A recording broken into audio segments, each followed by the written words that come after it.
In recent months, a flood of sightings and new testimonies has brought the mysterious phenomenon of unidentified objects back into the spotlight. Shocking statements, startling documents, and new revelations keep coming one after another, leaving us with an inevitable question: what is really happening? To try to shed some light, today we turn to an expert in the field, Edoardo Russo, spokesperson for the Italian Center for Ufological Studies. For over 35 years, CISU has been collecting, analyzing, and cataloging thousands of reports from all over Italy, contributing to the creation of a one-of-a-kind database.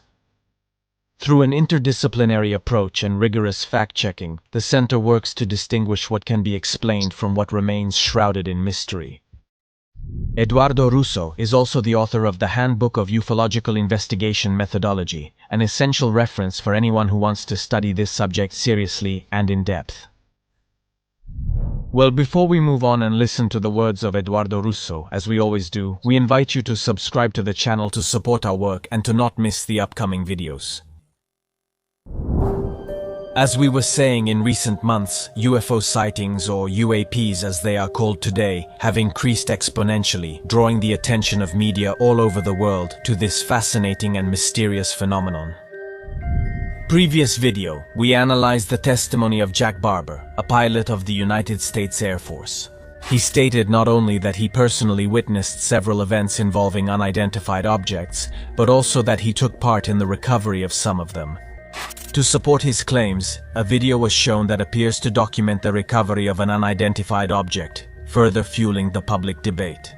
This testimony, along with the released images, has inevitably raised questions and doubts about how much of what Barber claimed is actually reliable, and how much might instead fall into a context of misinformation or speculation.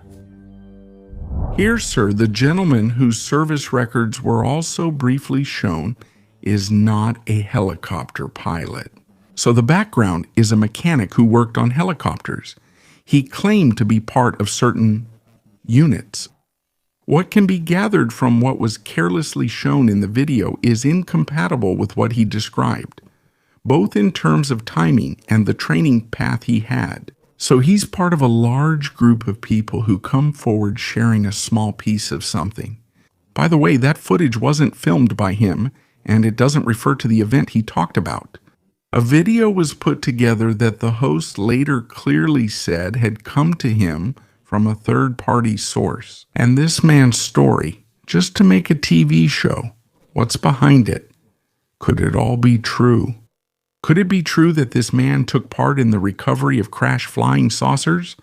Along with, we'll see what else and so on. But what he has brought as documentation so far, and this doesn't mean he can't bring more at a later time. It doesn't seem to provide irrefutable documentation of anything at all.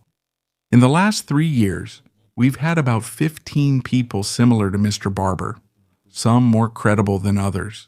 From each one, you have to take what's good and separate what's not good. Because if we put them all together just thinking that since there are 8 of them, they're more credible because they're 8, that's not true if none of them are actually credible. 8 bottomless buckets don't hold more water than 1 bottomless bucket. The large amount of information that has emerged in recent years has made it increasingly complex to distinguish what is real from what is not. The overlap of testimonies, documents, statements, and even speculations has created such a dense and chaotic landscape that it has become extremely difficult to separate established facts from hypotheses and truths from falsehoods. And it's becoming increasingly difficult not only to keep up with all these developments, but also to frame them, to put them into context, and I would say to discern, because there's literally everything mixed in there. As is normal for the UFO topic, where we have an aspect of reality of the phenomenon. So people see strange things, some of which can be explained and some that can't be explained. Alongside this, there's another side of the coin, which is what we call the UFO myth. So, a set of ideas, concepts, and images that have become part of popular culture. Let's say from the second half of the 20th century, and now we're carrying them with us into the new century. To further complicate the picture, an additional level of complexity comes from political and military interference, which makes it even harder to decipher everything surrounding the UFO phenomenon. This intertwining of strategic interests, military secrets, and political objectives contributes to creating a dense web of ambiguity and disinformation. Since the 1950s, with initiatives like Project Blue Book and other more or less official operations, military interest in UFOs has often overlapped, mixed with secrecy and counterintelligence strategies. Project Blue Book, in particular, was a program of the United States Air Force active between 1952 and 1969, whose stated purpose was to study sightings of unidentified flying objects. In reality, the project had a dual objective. On one hand, to analyze and rationally explain the reported phenomena, and on the other, to minimize public attention on the subject, by filing most cases as natural phenomena or misinterpretations. Although the project analyzed over 12,000 reports, a portion of them remained completely unexplained. The program concluded by stating that UFOs did not pose a threat to national security. However, history shows that similar actions were not limited to simply studying the sightings. On several occasions, UFO phenomena have been used as a tool to cover up operations that needed to remain secret, often related to military tests or technological experiments. These cover-up and disinformation actions have contributed to creating an ambiguous narrative where reality intertwines with myth, leaving the public and scholars to wonder what really happened and what was deliberately hidden. Some of these revelations are orchestrated, aimed at making us look in the wrong direction. Let's take an example. One of the figures who had a fair amount of success, let's say in the early 90s, was a physicist. An American physicist who, from his laboratory, intercepted electromagnetic and acoustic signals. And in the end, he informed the authorities, which led to a very complicated commotion. So he became convinced, I would say he was convinced, by agents of the American Counterintelligence Services that he was intercepting internal communications from an underground base that the United States government shared with extraterrestrials, in which alien spacecraft had been stored.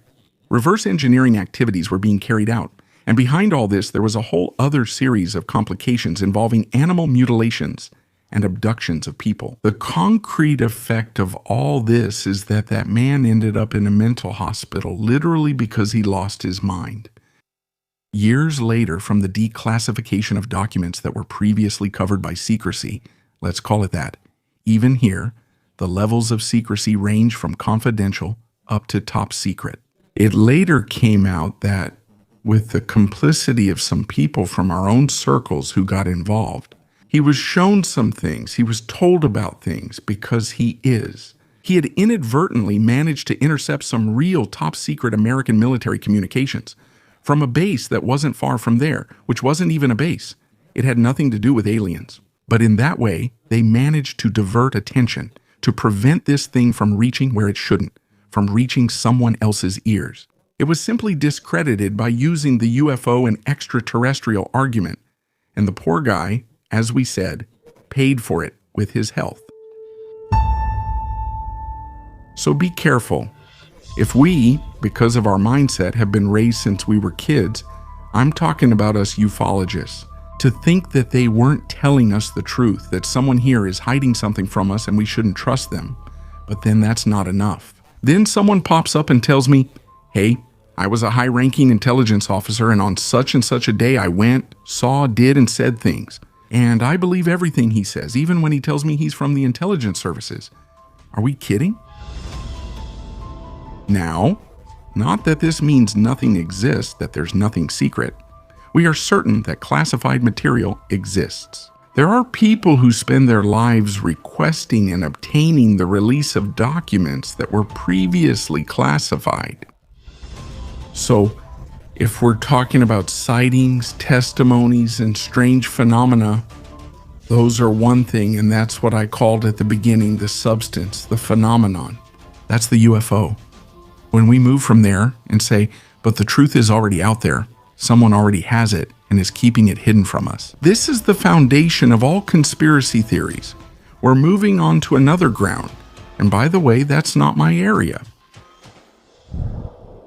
A definitive truth about the UFO phenomenon might therefore not exist, or if it does, it's extremely difficult to identify. In the midst of this vast sea of information, misinformation, and cover-ups.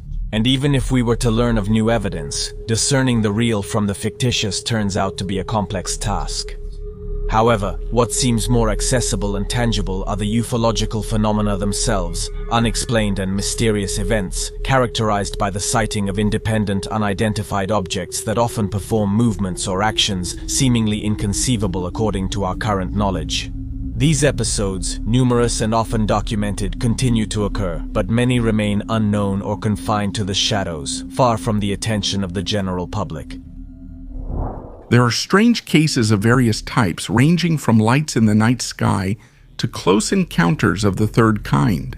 So there are many cases of objects landing on the ground, sometimes leaving traces, physical effects, and the presence of entities. Regarding the Italian collection, we're talking about around 35,000 reports gathered, and that's actually a small number according to survey data. So according to the Doxa survey we had done years ago, it turns out that Italians who have seen strange things, what they believe to be a UFO, there are about, let's say, more than 3.5 million. So having 35,000 sightings collected means we have about 1%. When people talk about the tip of the iceberg, no, we're just barely scratching the surface of the tip of the iceberg. So it's possible that we're missing a lot. But out of those 35,000 reports, even if we stick with that 1%, we're still talking about an order of magnitude of hundreds of cases of high strangeness, to use a technical term. A particularly controversial and fascinating aspect concerns the fact that many sightings of unidentified objects have occurred near military areas, places that are often strategic and under strict control. In recent months, significant cases have been reported over major US military bases. But similar phenomena have also occurred in Europe, with documented sightings in Germany and England. These incidents have caused considerable alarm, raising questions about national security and the origin of such objects. However, it's important to point out that this is by no means something new. Incidents of this kind have already been reported in the past, fueling the debate about a possible connection between the UFO phenomenon and military activities, especially in the skies above those sites where nuclear weapons were stored. At that time, we weren't supposed to have atomic bombs, but in reality, we had American atomic bombs either mounted or ready to be mounted on American aircraft at a base that was mixed. Part of the base belonged to the Italian Air Force and part was NATO, so American, in Aviano in the province of Pordenone in 1977. The people living in the area saw the base light up like it was daytime one night with all the lights on, alarms going off, and so on. And there was a UFO above the base. Testimonies were also collected from Italian military personnel who were on duty in the Italian part of the base.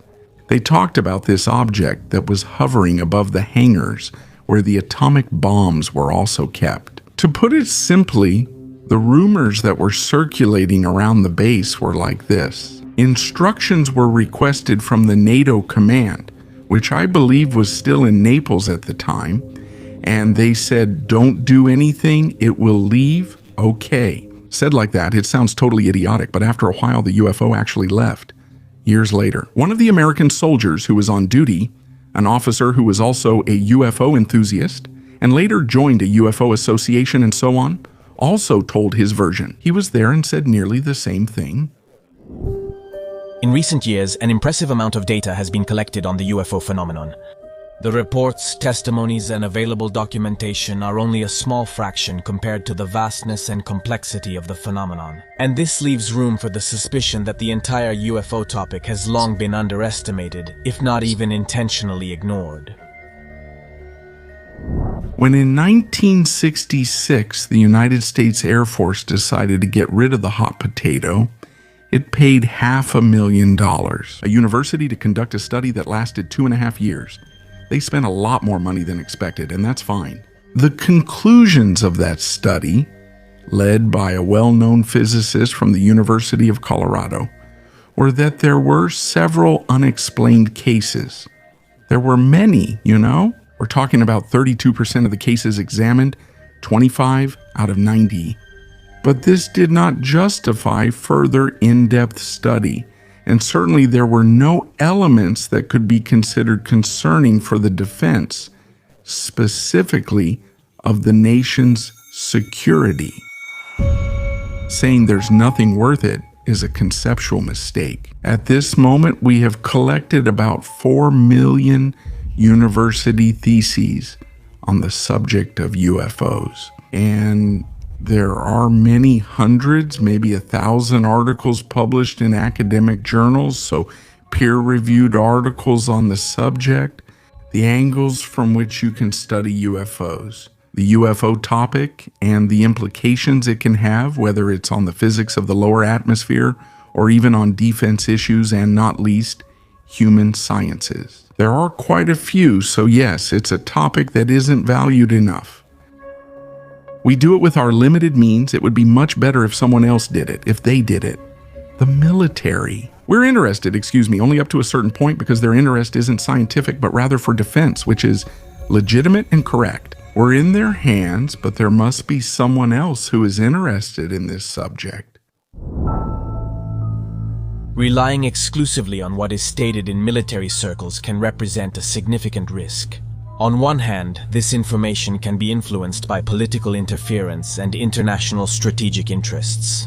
On the other hand, the main objective of the military is the defense of their own territory.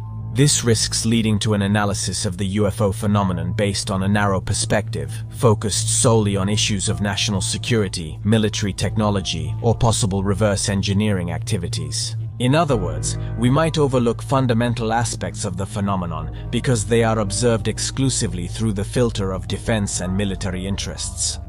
To address the complexity of the UFO phenomenon, it is necessary to adopt a broader and more interdisciplinary approach. The existence of inexplicable events is indisputable, but to fully understand them, it is essential to integrate different areas of expertise involving scientific, technical, psychological, and cultural disciplines.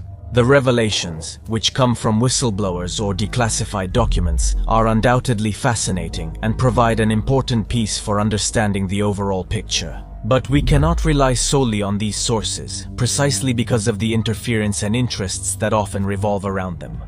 For this reason, it is essential to support the work of individuals and independent organizations dedicated to studying the UFO phenomenon, even if they use different approaches. The type of approach I have chosen for myself, which is not the only possible approach, to be clear, is to use the rational method and, if possible, the tools available from that way of thinking that we call science.